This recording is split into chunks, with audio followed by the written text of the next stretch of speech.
தேவனுடைய நாமம் மகிமைப்படுவதாக. சங்கீதம் 91 அதிகாரம் 11 உன் வழிகளிலெல்லாம் உன்னை காக்கும்படி உனக்காக தம்முடைய தூதர்களுக்கு கட்டளையிடுவார். கர்த்தருக்குள் பிரியமானவர்களே, தேவன் நம்முடைய வாழ்வில் நம்மை காத்து வழி நடத்துகிறாரா? நம் குடும்பத்திலும் வேலையிலும் நம்முடைய உடல் சுகம் பெளன் ஜீவனிலும் தேவன் நமக்கு துணை நின்று நம்மை காக்கிறார். தம்முடைய தூதர்களைக் கொண்டு அவர் காத்து வழி நடத்துகிறார் என்று வேதத்தின் வசனம் சொல்லுகிறது. தேவன் இயேசு கிறிஸ்துவைக் கொண்டு அவரை நமக்காக தந்தருளி அவருடைய பரிசுத்த இரத்தத்தினாலே நம்மை மீட்டார். அவர் நம்மை வழிநடத்த பிதாவின் இடத்தில் பரிசுத்த ஆவியை நமக்காக கேட்டுப் பெற்றுக் கொடுத்தார்.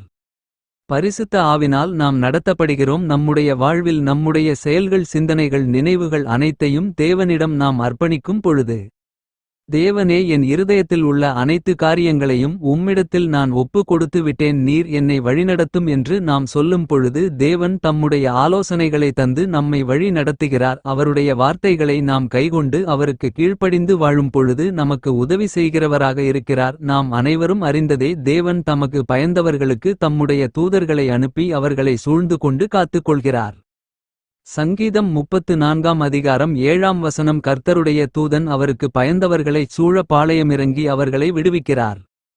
தானியேல் 6 அதிகாரம் வசனங்கள் 21 மற்றும் 22 தானியேலை தேவன் தம்முடைய தூதர்களை கொண்டு காத்து வழிநடத்தினார். தானியேலை சிங்க கெபியிலே போட்டபொழுது தேவன் தம்முடைய தூதர்களைக் கொண்டு சிங்கத்தின் வாய்களை கட்டிப்போட்டார்.